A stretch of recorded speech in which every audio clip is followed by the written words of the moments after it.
یہ ہے وقت میڈیا۔ آئیے لے چلتے ہیں آپ کو ہندوستان کی راجدھانی دہلی بوانا کے جے جے کالونی میں، جہاں بوانا کے مشہور و معروف سب سے بڑے ادارہ جامعہ رحمانیہ ایجوکیشنل ویلفیئر ٹرسٹ ای بلاک 2756 57 58 نے 28 نومبر 2025 کو اپنا چھٹا عظیم الشان جلسہ دستار بندی و تعلیمی بیداری کانفرنس کا انعقاد کیا۔ جلسے کی سرپرستی فرمائی حضرت مولانا محمد مسلم صاحب قاسمی، صدر جمعیت علماء ہند دہلی۔ اس جلسے کے کنوینر رہے مہمان نواز ادب نواز شخصیت حضرت مولانا نور اللہ صاحب قاسمی، بانی و ناظم جامعہ حاضہ۔ جامعہ کے اساتذہ اکرام میں قاری یامین قاسمی، قاری اسرار الحق پرنوی، حافظ حبیب اللہ مدھوبنی اور حافظ و قاری اعجاز صاحب ارریاوی۔ ان تمام حضرات کے ساتھ جامعہ کے جنرل سیکرٹری بھائی علی احمد صاحب کا جامعہ کی ترقی میں اہم رول ہے۔ کہ تمامی علماء سے گزارش کروں گا اپنے اکابر کو اپنے سر کا تاج سمجھیں، یہ آپ کے اکابر میں سے ہیں۔ حضرت مولانا مسلم صاحب قاسمی دامت برکاتہ العالیہ استاذ حدیث ہیں، استاذ الاساتذہ ہیں۔ میں حضرت والا کی شخصیت، حضرت والا کی سادگی کو بس صرف یہ کہتے ہوئے کہ قلندر سنگ مرمر کے دکانوں میں نہیں ملتا، میں اصلی گھی ہوں بنیے کی دکانوں میں نہیں ملتا۔ حضرت والا کی ذات آپ سب کے سامنے۔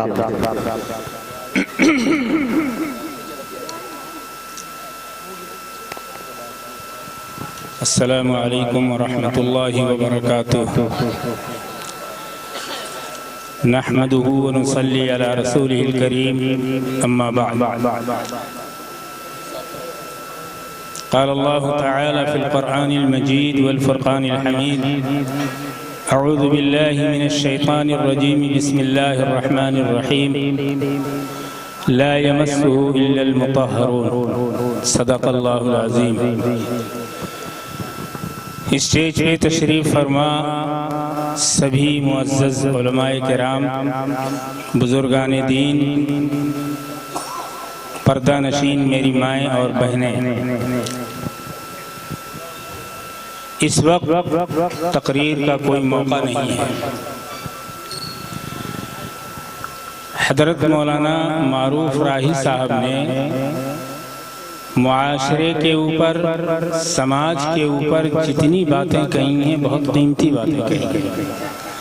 میں نے ان کی تقریر کو من وعن سنا ہے اور اس کو سن کر کے اپنے اندر اصلاح کرنے کی کوشش کی ہے۔ اگرچہ وہ مجھ سے چھوٹے ہیں لیکن ماشاءاللہ بہت اچھی تقریر کی انہوں نے۔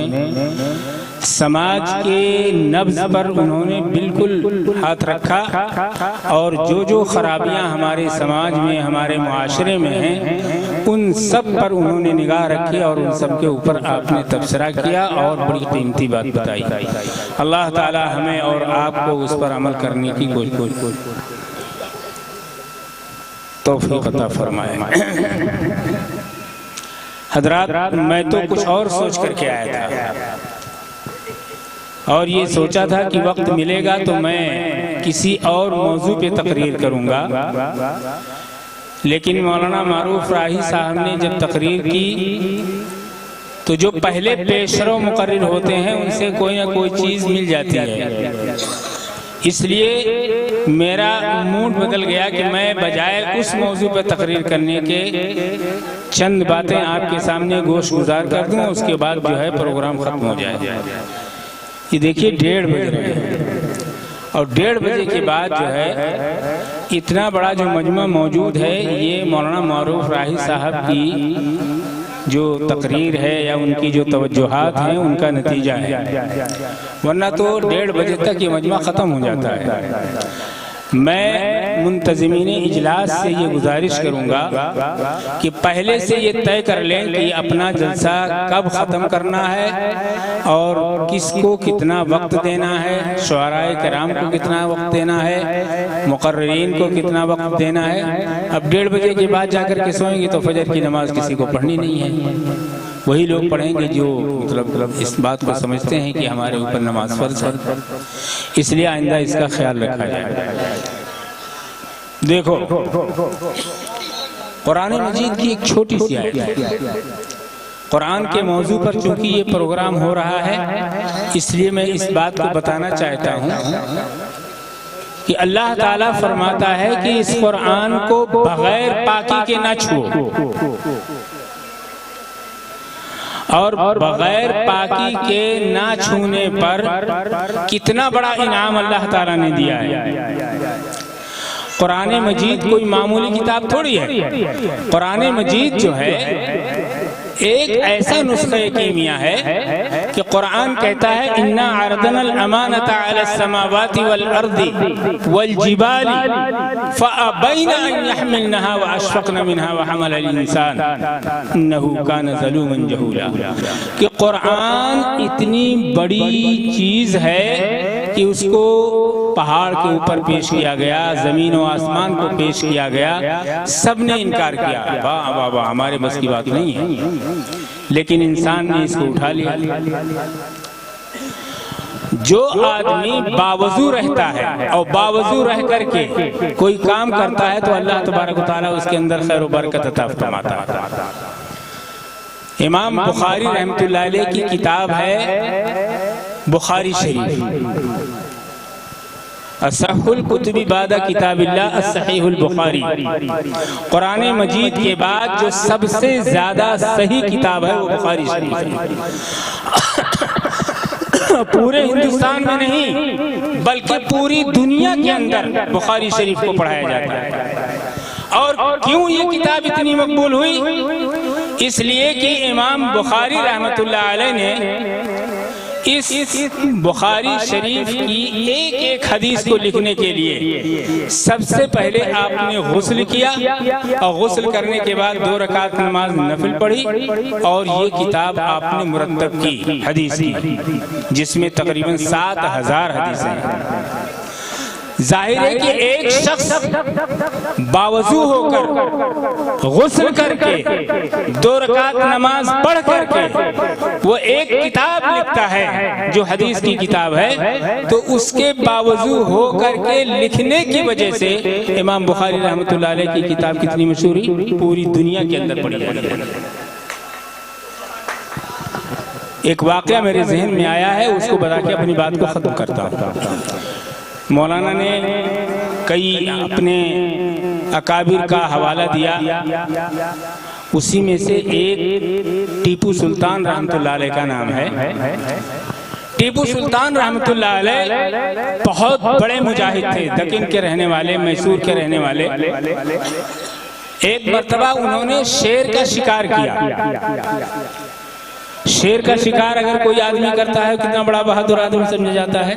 آپ نے دیکھا ہوگا، اپنے موبائل میں دیکھا ہوگا، ڈسکوری پہ چینل پہ دیکھا ہوگا کہ شیر جو ہے بڑے سے بڑے جانور کو، یہاں تک کہ ہاتھی کو بھی پکڑ کر کے مطلب گرا دیتا ہے، اور یہی گردن پکڑتا ہے اور ٹیٹوا پکڑتا ہے اور فوراً گرا دیتا ہے اس کو۔ ٹیپو سلطان رحمۃ اللہ علیہ نے شکار کیا، شیر کا شکار کیا۔ جب ان کے والد حیدر علی خان کو یہ اس بات کا پتہ چلا کہ ان کے بیٹے نے شیر کا شکار کیا ہے تو بڑے خوش ہوئے، اور خوشی خوشی جا کر کے اپنی بیگم سے، یعنی ٹیپو سلطان کی والدہ رحمت اللہ علیہ سے جا کر کے کہا کہ بیگم آپ نے کچھ سنا؟ کہنے کیا؟ کہیں گے آپ کے بیٹے نے شیر کا شکار کیا ہے۔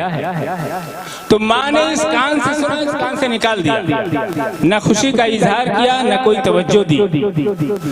حیدر علی خان کو بڑا تعجب ہوا کہ بتاؤ میں نے ایک ایسی چیز کا تذکرہ کیا ہے، بیٹے نے بہادری کا کام کیا ہے، پھر تو خوش ہونا چاہیے۔ تو بار بار بیگم سے پوچھتے رہے کہ بیگم یہ بتاؤ میں نے ایک بات بتائی اس پر آپ نے کوئی تبصرہ نہیں کیا۔ تو جب بار بار پوچھتے رہے تو ان کی والدہ نے کہا کہ اس میں تعجب کی کیا بات ہے، سنو، جب پوچھ رہے ہو تو سنو۔ جب میرا بچہ یہ پیدا ہوا اس وقت سے لے کر کے 2 سال تک میں نے اس کو دودھ پلایا، سردی ہو، گرمی ہو، جاڑا ہو، برسات ہو، کوئی بھی موسم ہو، اندھیری رات ہو، رات کا سناٹا ہو، جب بھی اس بچے نے دودھ مانگا تو میں نے سب سے پہلے وضو کیا اور وضو کر کے میں نے اس بچے کو دودھ پلایا ہے۔ اب بتائیے یہ بچہ شیر کا شکار نہیں کرے گا تو کیا گیدڑ کا شکار کرے گا؟ مولانا نے کہا تھا نا کہ اس طرح کی اگر مائیں پیدا ہوتی ہیں تو بیٹا جو ہے مجاہد پیدا ہوتا ہے، بیٹا بہت بڑا انسان بن کر کے دنیا کے اندر آتا ہے۔ اس لیے میری مائیں اور بہنیں اس بات کو سنیں اور سمجھیں کہ آپ اگر اچھی ہیں تو آپ کی آنے والی نسل بھی اچھی ہوگی۔ میں مبارکباد دیتا ہوں مولانا نور اللہ صاحب قاسمی صاحب کو، ان کے اساتذہ کو، ان کے طلباء کو جنہوں نے یہ قرآن مجید پڑھ کر کے حفظ کو مکمل کیا۔ ان کے اساتذہ نے محنت کی۔ ظاہر ہے کہ بچے جو ہے ایک گیلی مٹی کی طرح سے ہوتے ہیں، اس کے اوپر جو لکیر کھینچ دی جاتی ہے وہ لکیر بن جاتی ہے۔ اساتذہ نے محنت کی، اللہ تعالیٰ اساتذہ کی محنت کو قبول فرمائے۔ طلباء نے محنت کی، اپنا گھر اپنے والدین کو چھوڑ کر کے یہاں آئے اور انہوں نے اس طرح سے پڑھ کر کے پوری قرآن مجید کو مکمل کیا۔ مولانا نور اللہ صاحب نے اس کے اوپر توجہ دی۔ اللہ تعالیٰ ان کی خدمات کو قبول فرمائے اور اللہ تبارک و تعالیٰ اس ادارے کو دن دگنی رات چوگنی ترقی عطا فرمائے۔ میں انہی باتوں پہ اپنی بات کو ختم کرتا ہوں۔ وآخر دعوانا الحمد للہ رب العالمین۔ درود شریف پڑھ لیجیے۔ اللہم صلی علی محمد وعلی آل محمد کما صلیت علی ابراہیم وعلی آل ابراہیم انک حمید مجید۔ اللہم بارک علی محمد وعلی آل محمد کما بارکت علی ابراہیم وعلی آل ابراہیم انک حمید مجید۔ اللہم انت السلام ومنک السلام الیک یرجع السلام، حینا ربنا بالسلام وادخلنا دار السلام، تبارکت ربنا وتعالیت یا ذا الجلال والاکرام، یا أنت الأحد الصمد الذي لم يلد ولم يولد ولم يكن له كفوا أحد۔ ربنا آتنا في الدنيا حسنة وفي الآخرة حسنة وقنا عذاب النار، وقنا عذاب القبر، وقنا عذاب الحشر، وقنا عذاب الدين، وقنا من فتنة المسيح الدجال، وقنا من فتنة المحيا والممات۔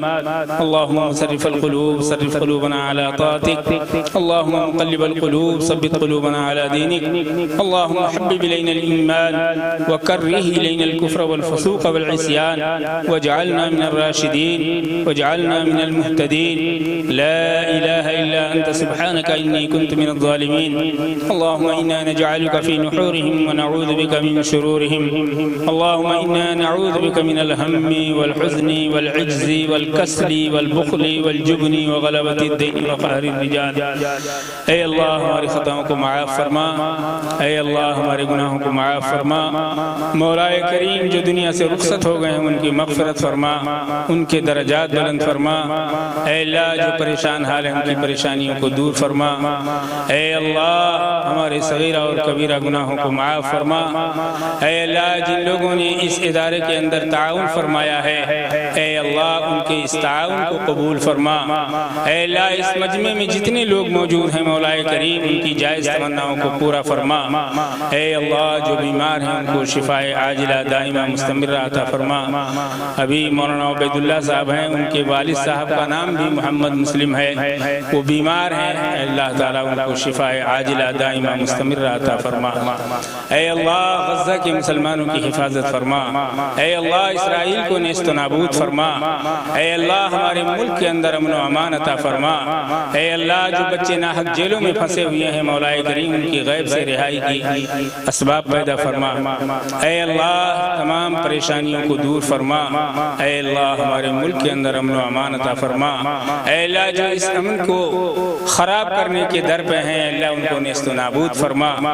اے اللہ ہماری مختصر سی دعا کو محض اپنے فضل و کرم سے اور حضور صلی اللہ علیہ وسلم کے صدقہ طفیل میں قبول فرما۔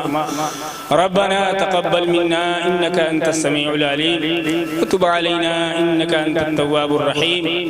اے خالق ہر بلند و پستی، شش چیز عطا بکن زہستی، ایمان و امان و تندرستی، علم و عمل فراخ دستی، صلی اللہ تعالی علی خیر خلقہ محمد وآلہ وأصحابہ وأزواجہ وذریاتہ اجمعین برحمتک یا ارحم الراحمین.